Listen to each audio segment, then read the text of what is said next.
Live here on YouTube for the first time ever. Never done a live stream before. If you're joining me, welcome.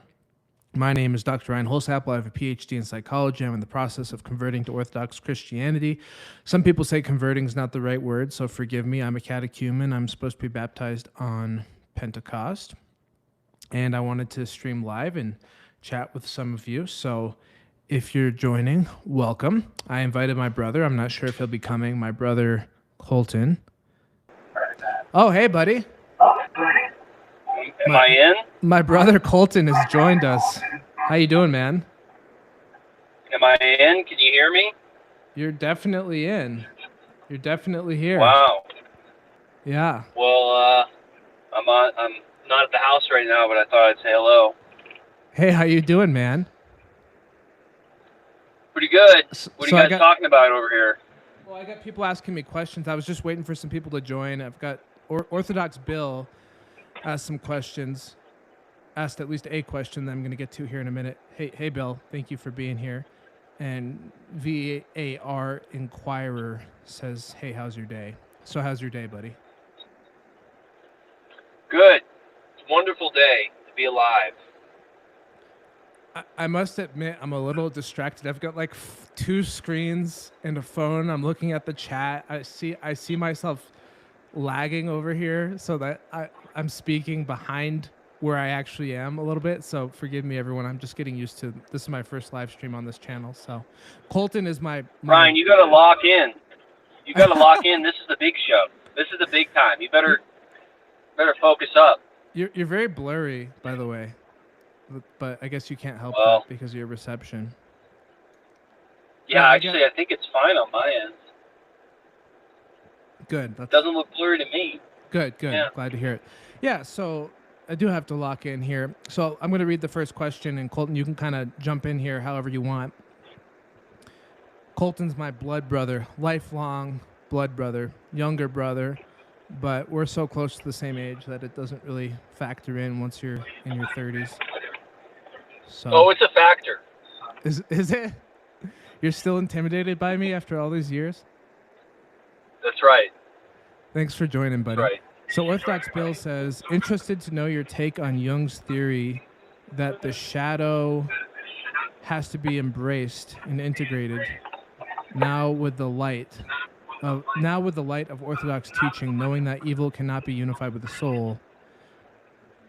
Yeah, I actually made a video on that a few weeks ago, and the whole idea that we should try to integrate the shadow is a potentially dangerous one. Also, it doesn't really make sense in light of what we know about prelest, which is to say that we don't even know what it is that we're integrating. So if you take it seriously that there are demonic forces in the world that can interface with our psyche, meaning the boundaries between ourselves and the spiritual reality are not hard walls, but there's permeability, then I think the whole idea of blindly integrating whatever comes up in your psyche is without discernment is potentially dangerous. I mean, Jung himself was very nuanced about this, and I certainly don't want to diminish or ridicule Jung without doing it in a very sophisticated way. But he did have an affair with a woman named Toni Wolff, and part of the way that he justified having an affair was by saying that he had to integrate his anima, which is basically the inner soul of a man, according to his theory. And by saying that he had to integrate his anima, he sort of had a built-in excuse to do whatever he wants. And I just think that that's very ethically problematic and also contradicts Orthodox Christianity, obviously. So we got to be careful about this whole idea of integrating the shadow. Now, that being said, there is value in integrating certain psychological impulses. For example, if you're a people pleaser and you haven't integrated your ability to make boundaries, you might tend to get resentful because you never stand up for yourself, and the part of you that is capable of making boundaries, instead of making those boundaries, gets angry and fumes. So it is useful to learn how to integrate your ability to be angry by moderating it in boundary creation. So Jung's value is not to be seen in black and white, and I think it's easy to demonize him, but it's much more nuanced than that. So the whole idea of integration is very important, but I think we need to have discernment about what we're integrating, and remember that we love excuses as human beings. And it doesn't matter how genius you are. Jung was certainly brilliant. I think that for him to publicly say that his affair with Tony Wolff was a integrative phenomena of his psychology is silly and laughable in terms of I think it was a dumb thing to say, and I think it was making an excuse for having an affair. So I think if we orient our ethics towards Christ and we realize that Christ is the way, the truth, and the life, then we have a guiding light, and then we know where we stand. So we know that if what we're up to is potentially harmful, it's going to be more clear because we've accepted the guidance of the church and the guidance of Christ. So that's my answer on that. Let me know, Bill, if I managed to answer your question, or if you have any follow-up questions or comments. And then Bill says the wealth of Orthodox teaching is basically fundamentally the opposite of so much modern psychology. Yeah, that's a whole new ball of wax.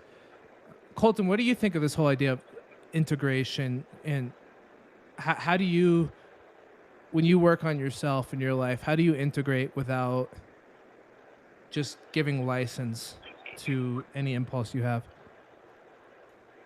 I like that word, anima. It's Latin, I think it's the Latin and Greek. Anima just means soul, but then, you think of the English translation, to animate, to bring life to something, to bring movement to something. Yeah. So I've always tried to live my life, I always do what I want to do, and I think we all do that and try to make an excuse for why, right? That's an idea. So I've always had trouble getting in or animating myself towards things that weren't aligned with some part of me, obviously. As far as like working on myself, the biggest integration now is less about what's animating inside specifically towards a part or something, but how do I animate myself towards Christ? How do I align towards what he wants? And that's where it becomes very difficult. And luckily we have the church, because some people would just say, oh, I'll just, go ask God and he'll tell me, go do this and that. And, maybe they are talking to God, but kind of tying in a loop with this Jung thing is maybe we don't know who we're talking to always. And I think there's an important role and cautionary tale as far as taking this conversation with God very seriously, and it being more of an open-ended exploration than something definitive or some sort of validation. And I think about it with my business or what I'm doing. What does God want for me? And so a prayer would be, Lord, can you help me get through today? Can you help me find the path today? I don't know what it's going to be in a week or a year. You do, but I don't. And that can be frustrating because I want to know. But can I surrender, and can you just help me find the path forward today and walk in your way, and your will be done, not mine. So that's been something I've been working on recently. I don't know if that answers your question or not. Yeah, well, I don't think there's one answer. I think it's an open topic. By the way, I'm echoing there on your end. I don't know. Oh, sorry. Maybe mute yourself when you're not talking. Yeah. So I don't think there's a black and white approach to this. Bill follows up, and JVS Gamer, I'll get back to you. I saw your question. Good question. Bill says, it seems like you could justify any impulse and passion with that kind of framing. Yeah, that's what I was trying to say, is it's problematic because you can always do what you want to do and then say it was because you had to integrate or individuate. And that is, I believe, a limitation of Jung's model, although traditional Jungians wouldn't agree with me. I've never been a traditional Jungian. Even when I was studying Jung and was pursuing my PhD in Jungian studies, I never bought the idea of being a Jungian. I was talking to my friend the other day. It's like when you're a Jungian, the whole idea of the unconscious is like a idol. The psyche becomes God, in my opinion.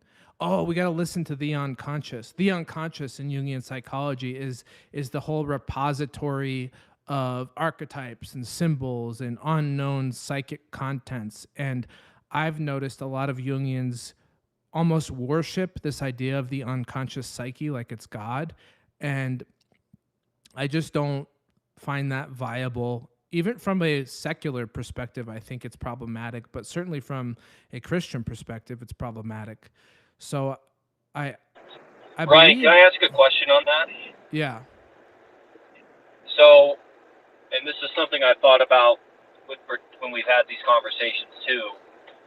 Can you, high level, explain the difference between when people say something is subconscious or, unconscious versus this collective idea? I mean, it sounds like it's some amalgamation of when everybody's combined unconscious experience has these sort of meta-narratives, but I'm not sure if I'm understanding it right. And is there a differentiation between that and what people mean by unconscious and subconscious? And then obviously you don't like those terms and don't use them, and there are good reasons for them. But do you kind of understand the question?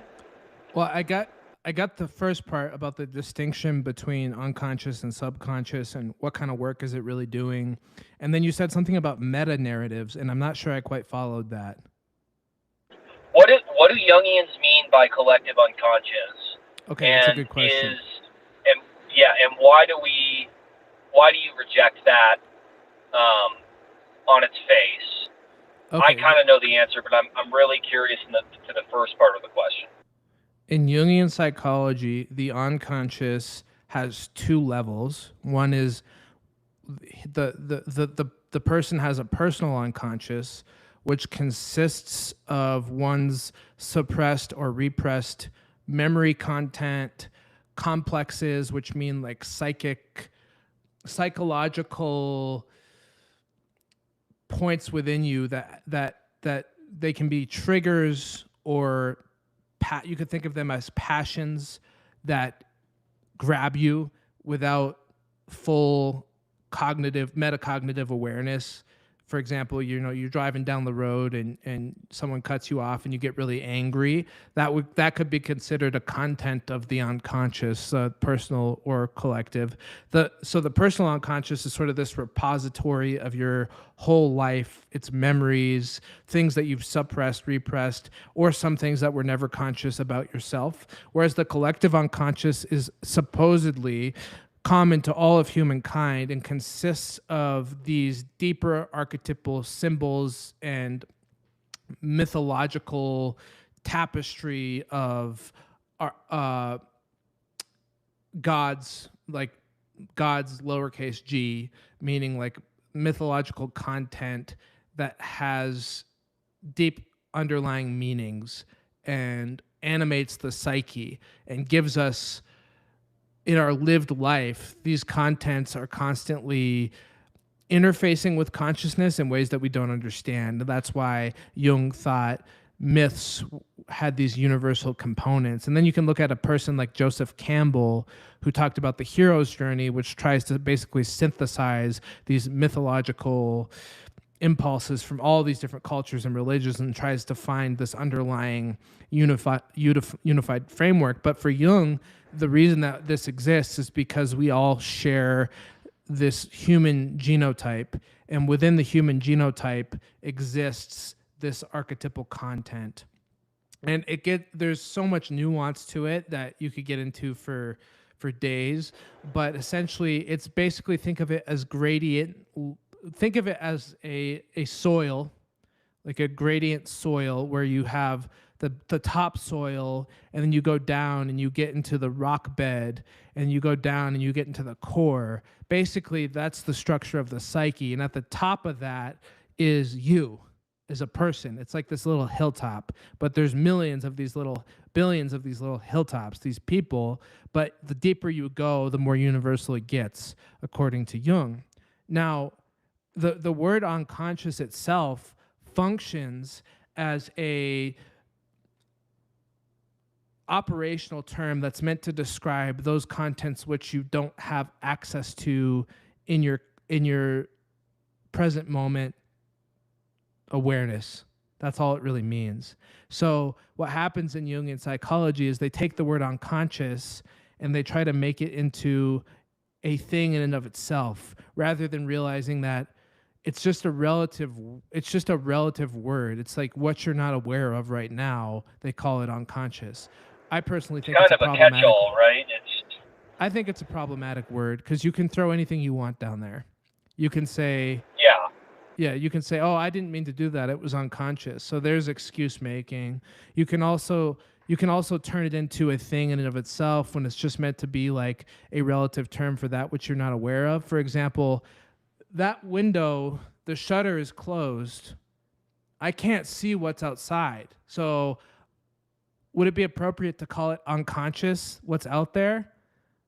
Well, maybe, but it's also confusing to use the word in that way. So I have all this content inside of me that I don't have access to right now. A dream I had last night, something I was doing yesterday, like a memory, emotional content that I'm not currently accessing. And you could call it unconscious, but I think that is a very limited way to think about it. In fact, I think of it as more of like a wave where it's a fluctuating wave of existence, and attention is at the tip of the wave, whatever we're paying attention to presently. And so it's always relative. It's always shifting. Focus is always shifting. What's being foregrounded and backgrounded is always changing. So does that answer your question? Yes, it does. Very well put. And kind of expanding on what you're saying with the meta-narratives too, it sounds like, well, I would describe that hero's journey with Campbell as some sort of meta-narrative. And I think the reason that we can find it insufficient as Christians too is I think the meta-narratives that we really have access to are found in the Bible. Not that they can't be in other places too, and it weaves in and out the hero's journey of the Bible as well. But there's something there, you know, outside of what Jung is describing. Maybe he's trying to sort of codify it or you know, turn it into some sort of algorithm or some way to describe. Colton, that's the difference. It's the difference between believing in the incarnation or believing that we live in this dissolute psychic soup that is ever fading into obscurity. And the problem with archetypes is they're not centered around Christ. So they're always relative to an unknown Godhead. What I mean by that is that Jung distinguishes between the archetype as such and the archetypal image, which is that which we can access. So when you watch a Tom Cruise movie, Tom Cruise is the archetypal image of whatever character he's playing, the hero, right? And yet behind that image is not Christ, according to Jung, but an unknown, possibly unknowable content of the psyche and maybe the universe. Whereas from an Orthodox Christian perspective, insofar as my limited knowledge will allow me to articulate as a catechumen, you're not centering around this archetypal theory. It's a Christological fulfillment of anything that you see in that hero, in that Tom Cruise movie, that has an underlying matrix of meaning, either maps onto Christ or it doesn't. So it either maps onto the way, the truth, and the life, or it doesn't. So any mythological content that you could find, and of course we could look at this concept from Saint Justin Martyr that I really like, logos spermatikos, which means seed-bearing logos, I believe, which is in essence the idea that throughout all of the world, throughout all of culture, there are these frameworks, movements, symbolic tapestries that show these little glimpses of Christ, like fractals of logos. But That's well said. The true I fulfillment of that actually got to run, but I hate to interrupt, but I have to go. So, well, you're welcome. But that's you're well welcome said. to, You you're welcome good job. to hop back on at any time. Thanks. Yeah. Well said. I'm gonna move to the next question. See you later, brother. That was nice of my brother to join. I was a little nervous for my first live stream, believe it or not. It can always be a little nerve-wracking to be here alone waiting for people to join. So I thank my brother. So anyways, I'm going to move on to the next questions. JVS Gamer, I told you I would come back to you, so I will. You said earlier, is there anything good to be found in Jung's shadow and Jungian symbols themselves? Yeah, I think I kind of answered that when I was talking to Bill.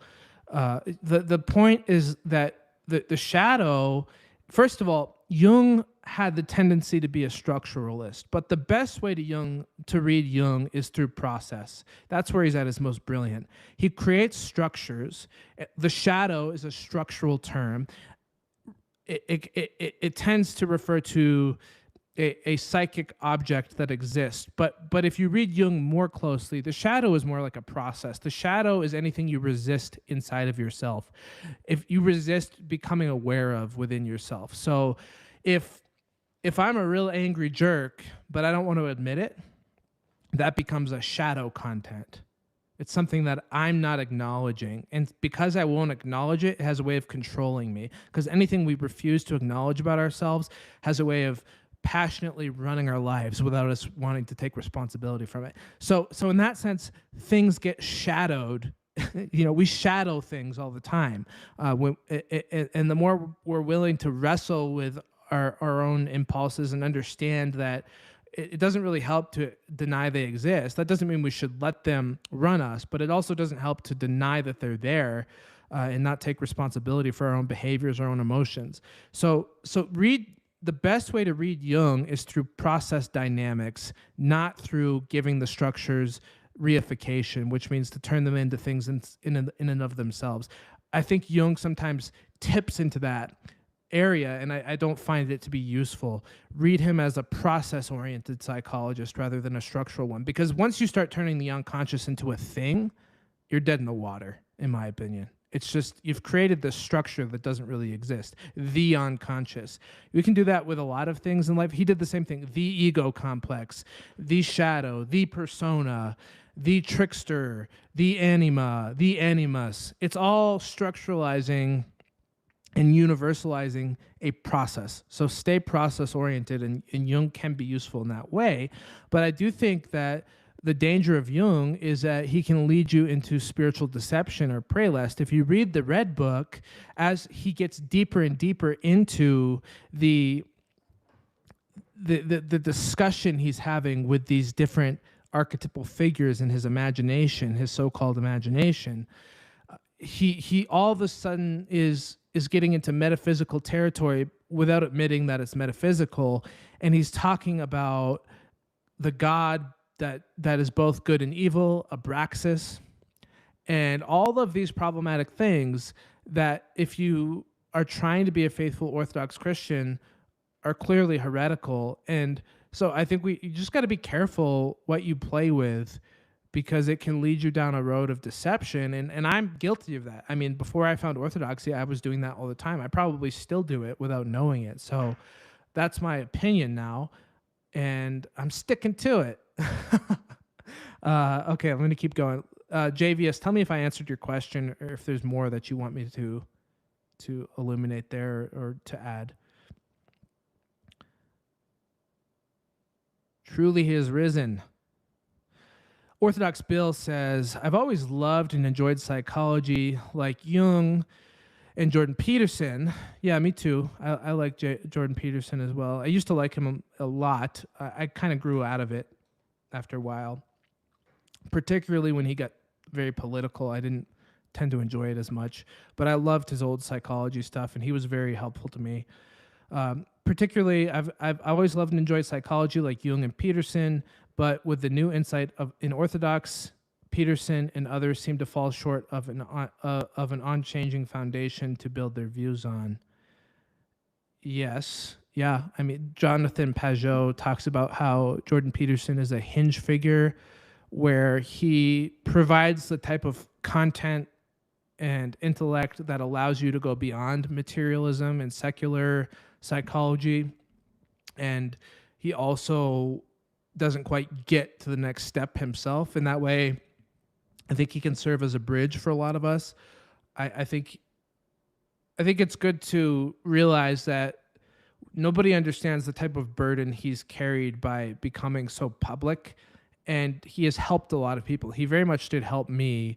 I would have not gone to graduate school to get a PhD if it wasn't for Jordan Peterson. He inspired me to learn more about psychology. When I was wrapping up my undergraduate, I got my bachelor's degree in psychology, and through discovering him, I was encouraged to keep trying to get the most out of my potential. So I will always be thankful to Jordan Peterson, even while I do have my criticisms. But it's always easy to criticize a public figure without realizing the burden that they're carrying. So I have a lot of empathy for Jordan Peterson, and I wish him well in all things. So JVS Gamer says, I do want to become Orthodox like Rocor, but I really want to study as a hobby. Yeah, I understand that. Jung and Rank and Wolff and Kierkegaard and even Freud, but other really great psychologies. I just need discernment. Yeah, I think I've been reading this book by Dr. Jeannie Constantinou, or Presbytera Jeannie Constantinou, Thinking Orthodox. And Orthodoxy doesn't preclude us from learning about other fields. It just gives the full fulfillment of truth in Christ, and we have the ultimate basis upon which to test everything that we learn and to transform and transfigure it. So I think learning is great, and I think it's easy to come into a false dichotomy when Orthodoxy is not puritanical. It doesn't say that you can't read Jung or Rank or Wolff or Kierkegaard or Freud. It just puts in perspective how we engage with that content, and in what ways is that content helpful and possibly can be transformed into a deeper Christian framework, and in what ways is that content just plain heresy. And I think as long as we are obedient to the church and a spiritual father, and we accept that sometimes we need discernment from someone who understands things more than we do, and we have humility, we try to have humility, I think that we're going to be safe. But if we start believing that our stuff doesn't stink, and that we can figure things out on our own without reference to the church and without trying to get help from a spiritual father and without accepting Christ as the way, the truth, and the life, then yeah, I think it can be dangerous. But the discernment, I think, primarily comes from humility, because even if we realize that we don't have discernment, there's discernment. That is discernment, realizing that you don't have it. So humility seems to be important to me. Bill says, thanks for engaging with the questions. I appreciate it. You're welcome, Bill. Bill says, the approach and application of psychology is subject to change with new information, unlike the revelation of Christ being unchanging truth. Yeah. Yes, I think that's very well said. And in that way, I've learned something really great about the Orthodox faith, which is that the theological truths of the church do not change. We can describe them in different ways, but they don't change. I've really been enjoying learning about that. And greater minds, saints, church fathers, and current theologians and church teachers have articulated that in a much better way than I can as a modest catechumen. So, yeah. JVS Game, Orthodox Bill says, psychology and hero's journey framing seems all based on behavior patterns and human subjectivity versus the objective truth of God. That's the thing. That's the other thing, that psychology is at its best when it realizes what its limits are, and in this way, Jung tried to say that. He tried to say, I'm just studying psychology. I'm just studying the limits of the psyche. I can't tell you what objective truth is. But in other ways, he goes beyond that by positing frameworks for how we should engage the psyche.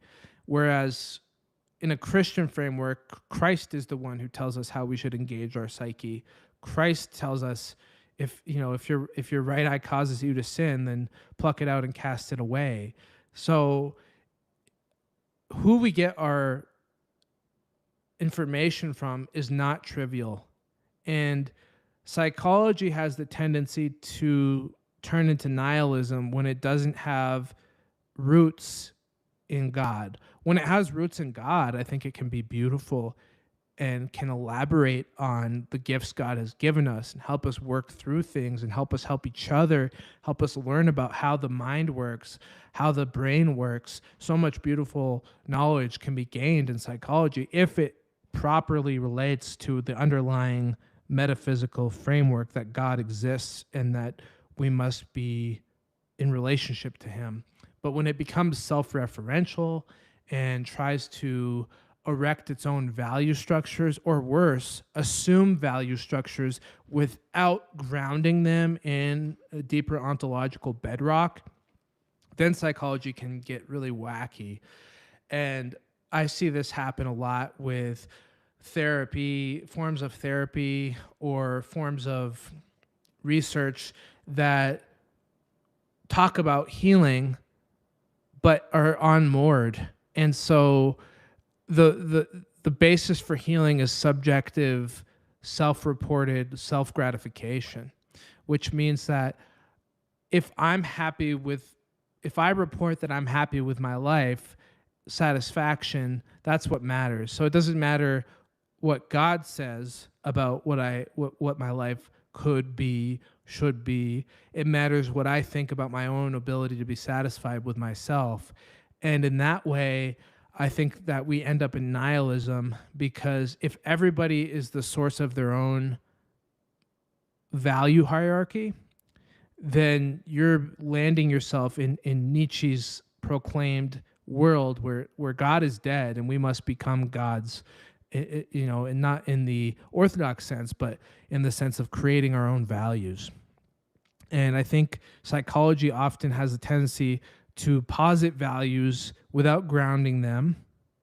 This is what the DSM does, by the way, the statistical manual, the diagnostic statistical manual, or the ICD, if you're using international coding, where they come up with these pathological disorders, but notice that they're not based in reference to anything other than consensus. So if I say you have oppositional defiance disorder, what I really mean is you won't listen to me, or you won't listen to your parents, or you won't do what they say.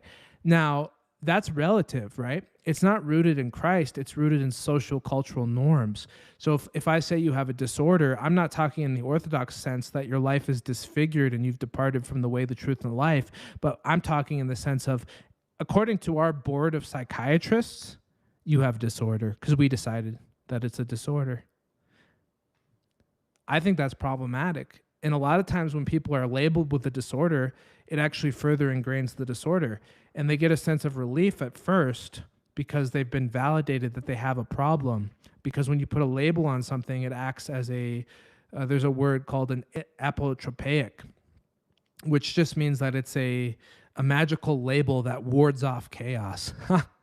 It's a magical label that wards off chaos temporarily. So it's like, oh, You've diagnosed me with anxiety disorder. I feel so relieved that I know that I have a real problem that exists, and I'm not the only one that has it. And I sympathize with that.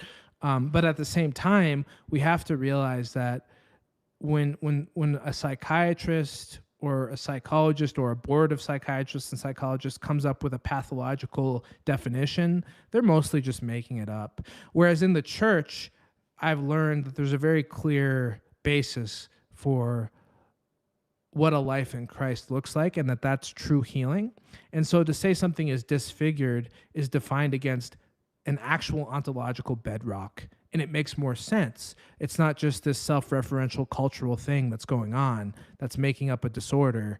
It's always tested against who Christ is. And I find that to be far more powerful. So in a lot of ways, I think modern psychiatry is very disfigured and has done a lot of damage, not to mention all the medications and stuff that have their serious issues. So I'm going to keep moving here. Psychology and hero's journey framing seems all based on behavior patterns in human subjectivity versus the objective truth of God. I think I just touched on that. JVS Gamer says, I wonder if we presuppose the unconscious as rightly understood, how free will exists as... I'm not quite sure I understand that question. You'll have to rephrase that, JVS Gamer. Orthodox Bill.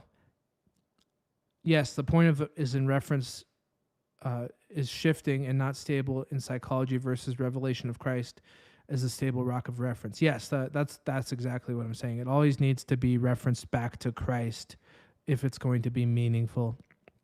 JVS Gamer says, I think you answered it nicely. I'm just curious as to what you mean by process. Do you mean that Jung works as how he approaches Christ, or that his psychology will process or change over time? No. Okay. What I'm saying is that, excuse me for talking past you on this. Sometimes I take it for granted that I've been thinking about this for years, and when I try to explain it, I don't slow down enough to just show all the steps of my reasoning. So what I'm saying is that a lot of times people objectify their theories by what's called reification. And reification is, if you give something a name, it tends to make it seem like it's a real thing. Just like I was just talking about with psychiatry. So if we give a disorder a name, it suddenly, even if it's not a real thing, it suddenly has purchase in our psyche as reality. So if I say you have oppositional defiance disorder, or you have prolonged grief disorder, or that's your shadow, if we want to go back to Jung, or that's your anima, or that's your unconscious. Just because I give something a name doesn't make it real. I could say there's a flying spaghetti monster over there. Doesn't mean there is. But when we name things, we tend to, if we repeat it enough, and people around us repeat it enough, and we all start saying it, then we tend to think it's real. And I think that happens with Jung. I think he says a lot of words that name something, and we tend to treat it as real because it has a name and because it's been explained as the structure of the psyche. And what I'm saying is that when we think of it as a process, we're realizing that these concepts are fluid, not fixed. So instead of saying you have oppositional defiance disorder, it makes more sense to describe what's going on rather than just label it. Because when we label something prematurely, we lose the phenomenology. We lose the present moment dynamics of what is actually happening in the process. So what I mean by that is that let's try it descriptively. This person we say has oppositional defiance disorder. Let's instead look at what they're doing. Wow, this person has a part of them that doesn't like school.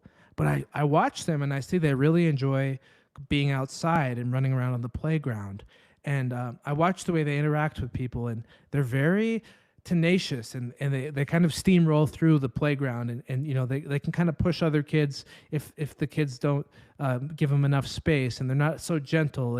And this person seems to be thriving outside here in the playground when he has a lot of space around him, and he's like a wrecking ball that loves to run around. But when he gets in the classroom, he's all pent up and he's shaking, and when someone tells him what to do, he doesn't want to do it. But I noticed that when the adult approached him on the playground and gave him some space and actually interacted with him as a human being, he responded differently. I wonder what that's all about. You see, I'm looking at a human being that's interesting now. I don't know who this person is or what we'll discover about this person as we continue to observe them, but I know that by observing their behavior without prematurely labeling them, we're going to learn more about them. And that just because I can give something a label and call it a disorder doesn't make it real. Because every time we do that, we're assuming a value judgment, And we're acting like that value judgment has an ontological status. But the reality is that that value judgment is a mere epistemological convenience that I can put on something so that I can operate in the way that's convenient, the way that works for me. And that's what psychiatry does. So all I'm saying to you, JVS Gamer, is that the unconscious, as according to Jung, is not a thing. It doesn't exist as a thing. There's not a place that's called the unconscious. It's just a name that he gave a process of dynamics that happen in the psyche, and a lot of people started talking about it, and now everyone thinks it's real, but it's not. That's just my opinion. Whereas if we reference things towards Christ, then we have true reality. So I think the only diagnostic structure that has meaning is within Christ. That's because that's true reality, as Bill pointed out. So then it's not this self-referential codification turning a dynamic into a stagnant label, but it's a relationship to Christ. And to the extent that we conform to his truth, then we get to participate in that. And to the extent that we depart from it, then of our own free will, we turn away from him. JVS Gamer says, oh, I think I missed a couple comments here. JVS Gamer says, I think you answered it nicely. I'm just curious as to what you mean by process. I answered that. Orthodox Bill says, from the psychology view point, what reading could you recommend that helps to shift the views of your old worldview to Orthodox psychology? I would say probably first and foremost is phenomenology. I would say more philosophy. I mean, reading Martin Heidegger, Being in Time, people like Maurice Merleau-Ponty, The Phenomenology of Perception, learning about Gestalt therapy, phenomenological psychology and philosophy. Gestalt is a psychological one, are very embodied and relational. And so they tend to keep you more honest about the ground of your own existence rather than getting caught up in these stagnant ideas. You realize that your intellect is only as powerful as your ability to embody it, and that actually true intellectual horsepower needs to be grounded in experiential content as well, so that you can't just treat your brain as this object in a vat, right? But that you're a whole human being that has a lived experience that's animated, and that you see the world through a particular lens at any given moment, and that you enact and embody the world. Kind of like Jordan Peterson used to say, you don't see the world, you see the world through your value perspectives, right? And that's phenomenology. You inculcate and assimilate your surroundings through the glasses that you're wearing, through the motivational system that you're in, or the subpersonality that you're in, or the passion that you're in. And because I had that framework, it was very natural for me to understand Orthodoxy more, because Orthodoxy is all about embodying the mind of the church and embodying eventually, hopefully, the mind of Christ. And Orthodoxy is very phenomenological in the sense that it emphasizes mystical experience rather than just this sort of Western rationalistic idea. So those were precursors that prepared me to accept the Orthodox faith, reading phenomenology. And I don't buy into this whole idea that we can create these intellectual structures that are disembodied. And that's why I'm very empathetic, sympathetic to critiques of Western philosophy, critiques of Descartes, critiques of Western theology, anything that tries to turn an idea into this Tower of Babel, so to speak, without reference to lived experience. Because the key is that Christ incarnated. So right there, if that doesn't tell you anything about the importance of embodiment, I don't know what will. But God didn't just stay as a free-floating idea or this ambivalent existence that is above and beyond us. God came into existence with us. So I believe phenomenology is a very important field of study and has applications that span across many fields and is very helpful for me. So I hope that's helpful. I would say read Being and Time by Martin Heidegger, but it's an agonizingly difficult but rewarding read. But even just like studying Heidegger is good, and not in the sense that we should look at him as some sort of authority, but just that he helps us think more clearly. I've been watching some videos by David Bentley Hart. He's an Orthodox theologian, apparently a controversial one, but that's above my pay grade. That he's good on this stuff. But Christos Yanaris is an Orthodox theologian that's good on Heidegger as well. And the point is that if you're into phenomenology, that really is a gateway to Orthodoxy, in my opinion, if you follow the trail. But maybe that's just idiosyncratic. Maybe that's just me. So, I'm going to skip to you, JVS. Robert Sapolsky. Do I have thoughts on him? Other than the fact that he's a determinist and argues that we are merely the result of our biochemical processes and we don't have free will, which I think is an absurd idea. And it bothers me because this idea that we don't have free will is not really that sophisticated, but some sort of contemporary philosophers and scientists makes it seem more salient than it is. The idea that we are preconditioned by the past is obvious. The idea that we have bodies that provide us a constraint for what we can and cannot do is obvious. But what they seem to not understand is that which constrains us also enables us. There's a great theoretical biologist by the name of Stuart Kaufman, and he calls these enabling constraints. Or there was the American psychologist James J. Gibson, who talked about affordances and how if you're a particular type of animal, the world discloses itself. We're back to phenomenology differently. So if you're a bird, you might see trees that afford nesting, or fields that afford looking for worms, or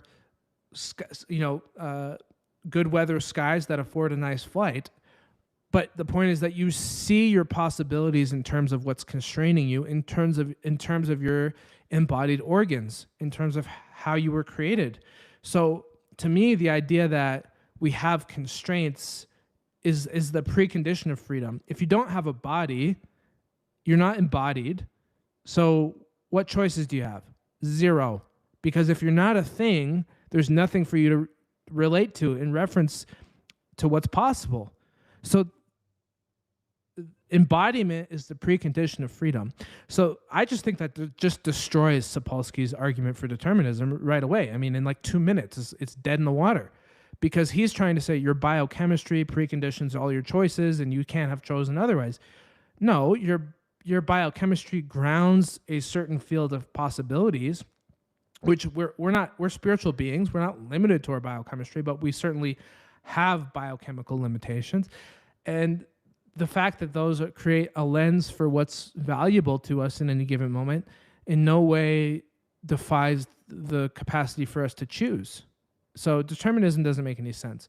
There's no sense in which determinism can be grounded without a circular argument, because the argument goes like this: you don't have a choice, therefore you don't have a choice. You don't have a choice because your body is a limitation and you couldn't have chosen otherwise because you have biochemistry, therefore you don't have a choice. There's no argument there.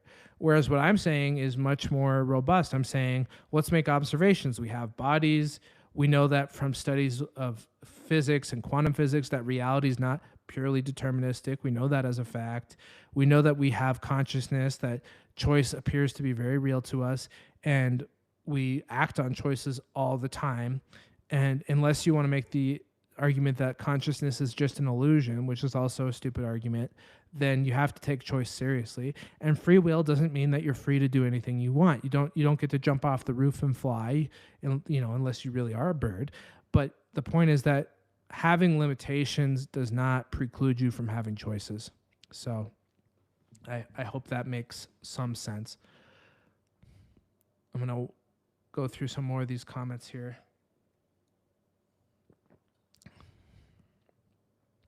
I found Orthodoxy by attending the local parish here in Colorado, St. Spiridon, and it was very serendipitous. My brother had sent me a link, and I hopped on and very much enjoyed the entire process of. I went on Holy Thursday last year, and it was beautiful, and I was hooked ever since.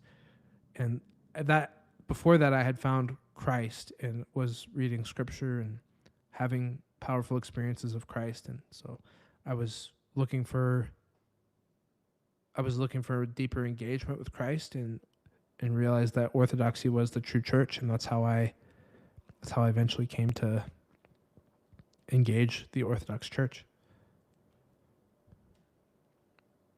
I'm glad you're enjoying this, JVS Gamer and Orthodox Bill. That's nice to hear. Glory to God. Was I Protestant before? No, I was not. I was not Protestant. I was totally unchristian. I was more of a pagan, if you were gonna put a label on it. So I was a pagan new ager. So yeah, I was not Christian.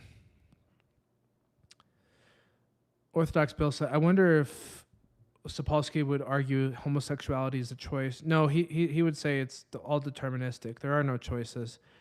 Everything's determined, right down to what you have for breakfast and to what I'm about to say next in this sentence, the next word, the next utterance, the next breath. Everything's determined. There's no such thing as choice. So that's where he stands on it. Keep sending your questions or thoughts if you have any more. I'm grateful for the engagement. It was nice to have my brother here earlier. He was helpful. He's a good guy. He's a Anglican Christian. Let's team up on him and convert him to Orthodoxy. No, I'm just kidding. We won't coerce him. So,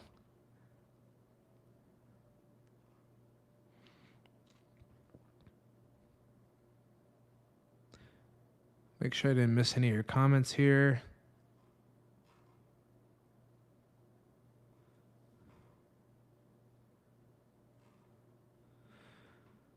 Well, if there's not any more questions or comments, maybe that's it for today. Maybe that was my first stream. It was nice. I tested it out. Favorite Orthodox read so far? Orthodox Bill. I really enjoyed The Freedom of Morality by Christos Yanaris. I really enjoyed The Brothers Karamazov by Fyodor Dostoevsky. I wouldn't say that that's an Orthodox read per se, but it's a fictional work that is heavily steeped in the Russian Orthodox Church. So I really, really enjoyed Dostoevsky. Oh, wow. Someone just sent in a question about that. That's so funny. JVS Gamer said, would you recommend Dostoevsky? Yes. Or Tolstoy? I haven't read Tolstoy yet, so I still have to get around to that. But yeah, of course, Dostoevsky's been incredibly helpful to me, so I would definitely recommend it. I've got his book right here in front of me, actually, The Brothers Karamazov, and it is a powerhouse of a book. Really enjoyed it. And I would say probably pushed me into Orthodoxy faster than I otherwise would have been committed, because he so well articulates the cultural life of a Russian Orthodox Christian in the 1800s, the 1700s, that I was completely enamored with the spirit of the church, and he articulates it in a way that is nothing less than compelling and exciting, intriguing, and deeply insightful. So I would definitely recommend Dostoevsky for sure. And then other than that, I'm enjoying the book I'm reading right now by Dr. Jeannie Constantou, The Thinking Orthodoxy. And next book I'm going to read is by Lasky, which is called The Mystical Theology of the Church, I think. So I'm really looking forward to that. And yeah, I'm excited for a lifelong learning process, learning Orthodox Christianity. So.